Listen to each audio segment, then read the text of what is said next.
Thanks very much, Jack, and very much appreciate the opportunity to be here today, and thank the IOM and the forum.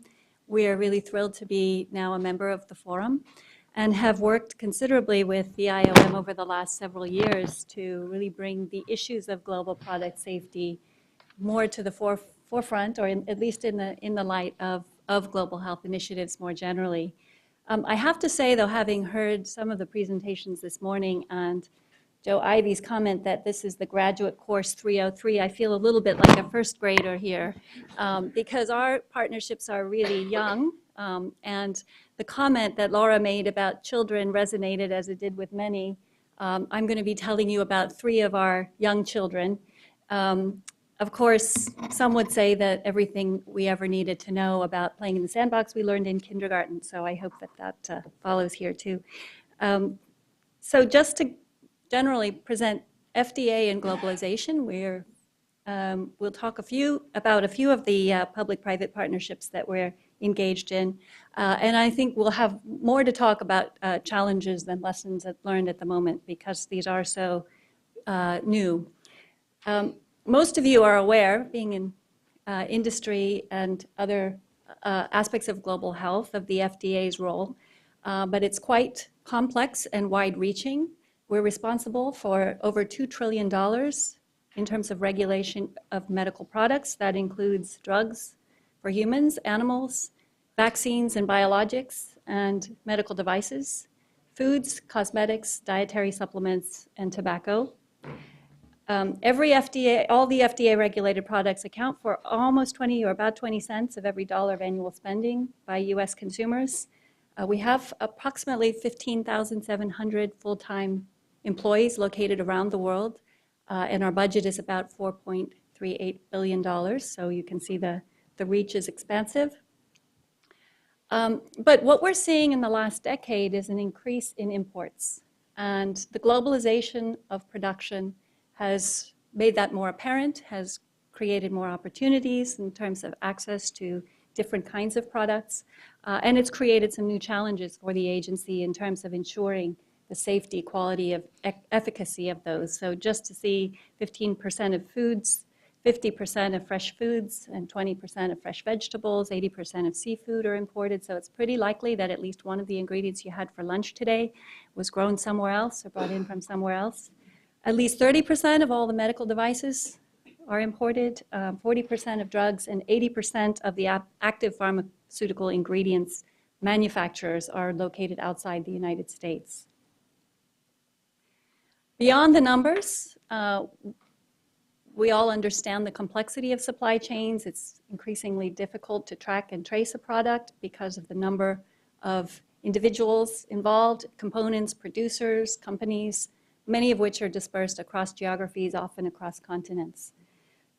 We think about new opportunities for distribution channels, internet, for example, and of course, there's always the possibility of bad actors, the counterfeiting of products or economic adulteration. So these are all challenges that have really come to light in the last 10 years or so, and we've spent the last 4 or 5 years really focusing under Commissioner Hamburg's leadership in this area. So why partner? It's pretty evident that with this increase in imports and a relative flatline for border inspections, that we cannot ensure the safety, quality, and efficacy of products alone. We need to meet the regulatory challenges posed by globalization, both through regulatory cooperation, that is working more closely with our regulatory counterparts, as well as looking at regulatory system strengthening. That is the need to incorporate the regulatory function and role in our health system strengthening concepts. We leverage existing resources of others. We enhance our international engagement so that we can achieve mutual programmatic goals. And we really look at collaborative approaches to shared problems. Much of this, next examples I'd like to describe to you, the 3 children, so to speak, really fall within the construct of regulatory system strengthening. We were very appreciative of the opportunity several years ago to commission the Institutes of Medicine to undertake a study, a consensus study on the challenges of regulatory systems abroad. And from that study, they listed 9 challenges that were fairly common across, and I would encourage all of you to take a look at that because several of these partnerships actually address several of the challenges that were raised. So we'll be looking at the Global Curriculum Program, what we call CDX, which is a device to detect substandard and counterfeit products, and a Global Food Safety Partnership. And I wanted to give you several examples because this does just really reflect the complexity and the breadth of the kinds of issues that we're faced with in the context of globalization. So as part of the IOM study on regulatory systems, one of the 9 challenges that was very clearly articulated was the weak regulatory workforce around the world. And the lack of any really consistent, predictable, coherent curriculum or training program. We at the FDA had been looking at this issue through landscape analysis of all the trainings available around the regulatory areas for a number of years ago and found it was really sort of an impressionistic painting, a splattering of courses here and there by various groups. But if you were sitting in a newly developing regulatory agency, there would be really no place you could go. And I think, we can think about this in terms of just imagining other aspects of the medical professions, medicine, nursing, pharmacy, not having a core curriculum. That is the state of the regulatory affairs professional in much of the world now. And so we were very struck by the recommendation of the IOM for the need for a regulatory curriculum and have engaged with regulatory affairs professional societies and associations and academic partners, as well as WHO and PAHO and others, to really begin to grapple with how to develop, first of all, a fundamental set of core competencies for regulators, and then a corresponding curriculum that could be then aligned with various training opportunities. And I do want to point out that the inspiration for this approach is sitting in this room. We have Francis Omasma and Joe Ivy Buford, whose work on human health workforce and human resources for health, I think, have really helped us to see beyond looking at a training program per se, but rather building a broader network of expertise that can begin to develop the sense of a profession. So this is the partnership. It has 2 phases. The first phase is nearly ending, and that was to develop and establish expert panels, to develop a competency framework based on survey of expertise, then to look at a gap assessment tool and develop a final report. That is nearly in its final phases and is now going to be moving into a second phase where we'll have the expert panel actually review the curriculum, and this will be taken up by WHO. So we've brought a number of partners together to help think it through, define the competencies, review them based on research, and then it becomes part of WHO's toolbox along with their assessment tools for regulatory systems, a core competency curriculum, and links to training opportunities. So the goal here is that developing country, low middle income country regulators can have a set of, kind of a continuous set of tools, a toolbox from which to plan their workforce going into the future. And this is just an example, this slide, to show what a competency framework looks like. I'm not going to go into detail, but wanted to let you see part of this as it comes to fruition. So I think for the FDA, what would define success is a very well-vetted and established curriculum competency framework that is housed within the WHO, and the WHO then is able to provide support to countries along with other partners to help regulators build those competencies, put them into place. So we're a little bit along the way. We have a long way to go, but on a very promising pathway. The second partnership I want to describe is also a tool. We look at the curriculum as a tool, and this is obviously a tool that helps to detect substandard and counterfeit or falsified products. We also commissioned the IOM to do a consensus study on the threat and challenges of substandard, falsified, counterfeit products. I would encourage all of you to read that. It was published in March, I believe, of last year, or May. can't quite remember which. And in it, I think many of the challenges, both to the health system but also to patients, are described. We know that substandard and counterfeit products can result in failure of treatment and efficacy, toxicity. They can lead to multi-drug resistance, ultimately eroding trust in the public health system. So it's a really critical area for us to be looking at. For the FDA, we have a general framework that we consider in addressing this: prevent, detect, respond. I know it sounds familiar to those of you working in the global health security agenda. We see this as a very similar kind of framework. And for us, detection is key. We currently don't have a very solid body of knowledge or data or evidence about the scope and the scale of this problem around the world. And the technologies in place to help us tend to be somewhat complex. So one of the inventors at FDA's Forensics Chemistry Center in Cincinnati, Ohio, was considering the challenge of this a number of years ago, and actually on his kitchen table invented the CDX. We call it X because it's still in several iterations. It used to be CD3. We're concerned CD4 may confuse it with a diagnostic test.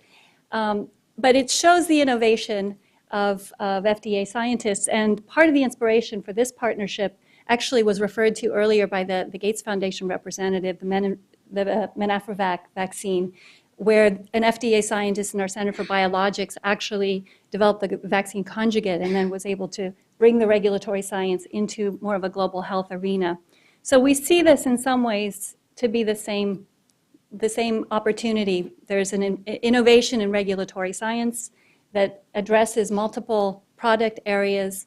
It uses a variety of wavelengths of light, including UV to IR, and it's small, it's handheld, it's easy to use, minimal training required.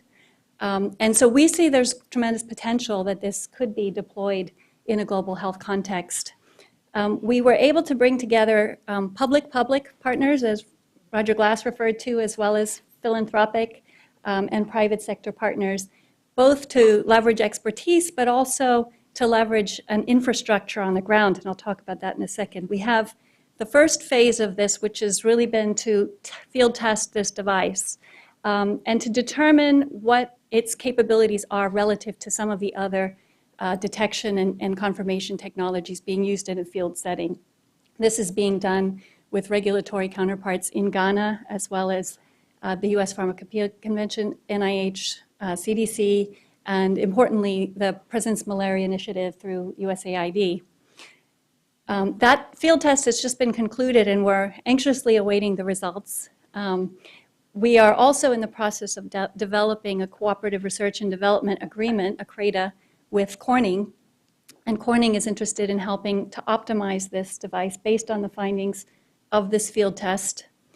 And this is where we sort of come to some of our limits as a regulatory body, and that is that we are able to generate the science, the innovation, but then when it comes to taking it to scale, we really need to engage with other partners to be able to help do that. So we have enlisted the help of the Reagan-Udall Foundation, and for those of you who aren't familiar with Reagan-Udall, it's equivalent to the CDC Foundation or the NIH Foundation, and it was established as a nonprofit to advance some of the goals of FDA in the areas of product safety, quality, efficacy, and regulatory science. So Reagan-Udall is helping us to convene experts such as some of the folks on this forum so that we can learn more about what kinds of partnerships would make sense for the next phase of this, which is really the challenge of wider spread manufacture as well as scale up and global deployment. And then the third partnership, I think, falls maybe more in the category of what Laura described as the impact collaboration. This is really envisioned more as a big tent to address the challenge of global food safety. And it was obviously in the context of foodborne outbreaks and morbidity and mortality related to unsafe food. We think that we actually cannot achieve food security without food safety. And there are a number of interested parties who kind of wanted to come to the same table from industry, from multilateral organizations as well as regulators. So this is a rather innovative partnership that's housed at the World Bank. It's the first time that the World Bank has actually accepted industry funds in its partnership. So it comes with some additional challenges in terms of governance, in terms of other management issues. We'll point to a number of the partners. You can see that we have governments represented both as donors as well as participants piloting different tools and assessments that are developed through the partnership or disseminated through the partnership. We have the multilateral engagement, and we have industry at the table. So the benefits of partnering in this case, obviously, for the private sector, are to reduce risks and lower costs, to contribute to global thought leadership around food safety systems, and have a seat at the table. The public sector perspective here is to protect public health, advance trade, enhance food security. So just to summarize briefly, as I see the red light flashing, some of the challenges I think that we have, as I mentioned, are fairly common, and we've heard them referred to this morning, and that is that the partnerships are likely to be more successful if you have clarity of goals and shared objectives. And for us, I think the more specific and focused the goal or objective is, the more easily we can go along the path together. The second challenge is really having the space to cultivate trust and confidence with a diverse group of stakeholders, and we've heard a bit about that. As a regulatory agency, it's not always easy for us to come into contact with industry and likewise with other partners, and so being able to engage in these types of partnerships is key, and being able to understand each other's different requirements and perceptions is also key. The concern of sustainability, I think, has also been referred to a bit. This is where we would really value input and expertise from all of you as we move along these partnerships to really understand what kinds of new models we could be looking toward with our partners so that we can assure sustainability and wider scale up of these efforts. And finally, I think in this sphere, we tend to lack mechanisms for broader strategic coordination among partners to avoid duplication and reduce gaps. There's, as we see in many areas of global health, fragmentation. So some sort of broader approach or mechanism for strategic coordination is also very helpful. So I think those are my remarks for now, and very much appreciate hearing from all of you here. Thank you.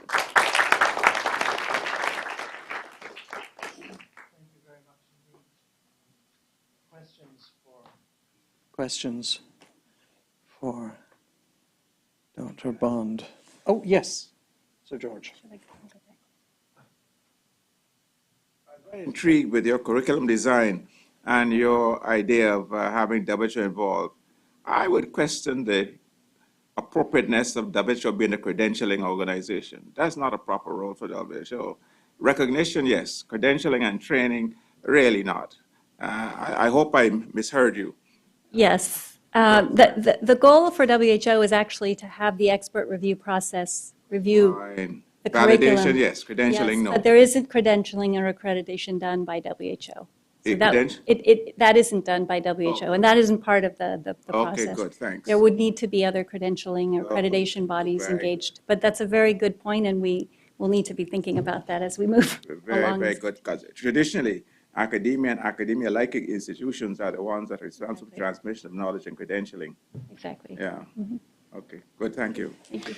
I was very interested by the Counterfeit initiative, because that's something that we live with a great deal in the innovative and manufacturing industry, and that we were talking about it yesterday. That it was the subject of a forum at IOM some time ago.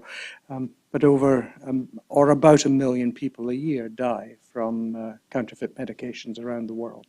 It's a huge number, and it's the first partnership I think we've talked about today, which is not about getting treatment to people, it's protecting people. It's a partnership to protect people from bad things happening to them.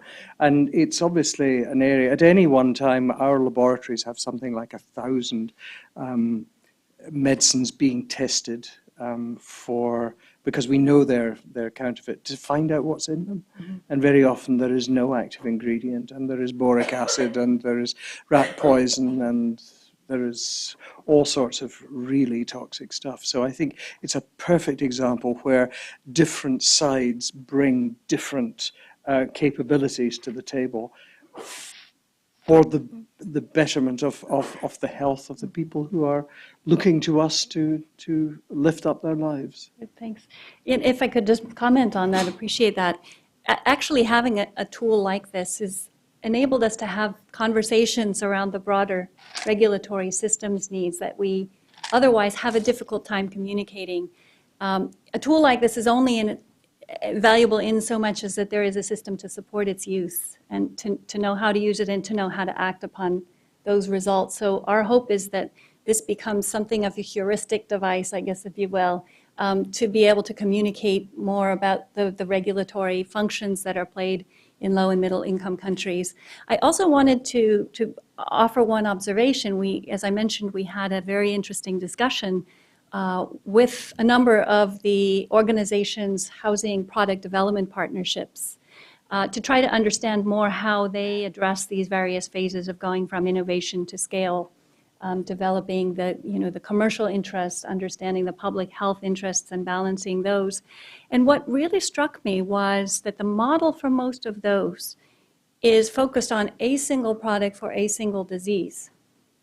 And so as we started to talk about defining our value chain, we really struggled because we have a multifunctional device that could actually be used across various types of product class areas. It can look at labels, it can look at fluids, it can look at pills, and a number of things. And so as somebody was suggesting this morning, we would really also welcome thinking about these models in slightly different way, and to be able to articulate a value chain around multiple products and multiple benefits.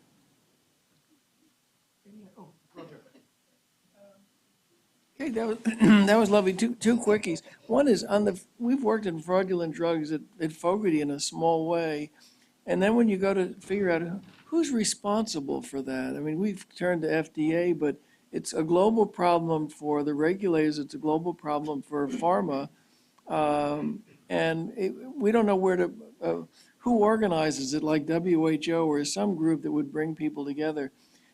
So that's my first question, but I don't know how to answer that. I guess the other is that we've been involved with vaccine regulatory issues overseas, and where people have said we would like to be trained in regulatory stuff. And when we come to FDA, they say, oh, this is really interesting, but everything we do is confidential. So I think the idea of having a course that's not confidential would be incredibly helpful to get people on board. But on the other one, who is responsible for? Thanks, Roger. It's a great question because it points to the issues of governance of a global supply chain. And it's not just the supply chain, but it's what goes before it and enforcement. And so there are a number of different organizations that have a piece to play. And one of them is WHO. And in fact, in the area of detection, FDA has actually been collaborating very closely with WHO to build a global monitoring system so that we can actually have a repository of data, information, and reports that serves not only to help us understand what the scope and scale of the problem is, but also as a rapid alert system so that when countries report in, WHO can go back, deploy the right people, and then issue drug alerts. So since this system has been put into place, they've issued probably about 8 drug alerts in the last several months. There's also the member state mechanism, which is part of WHO broad governance. And that has been somewhat contentious, but is starting to make progress as more of the technical regulators come to the table. And there is a work plan. So the hope is that more collaboration and action will be able to follow soon. The International Pharmaceutical Manufacturers Association is involved as well. Interpol is involved in this as well. And it's a very complicated issue because what it's also, counterfeit medicines are also very often tightly aligned with arms trade as well. And you will see a haul of Lipitor and Viagra and several machine guns all in the same haul. I mean, it's a really nasty business. Partnership. Partnership, absolutely, absolutely. I can see the NRA getting involved as well. But okay, all right. So I think we really do need to move along. And James, if you can. Don't go there.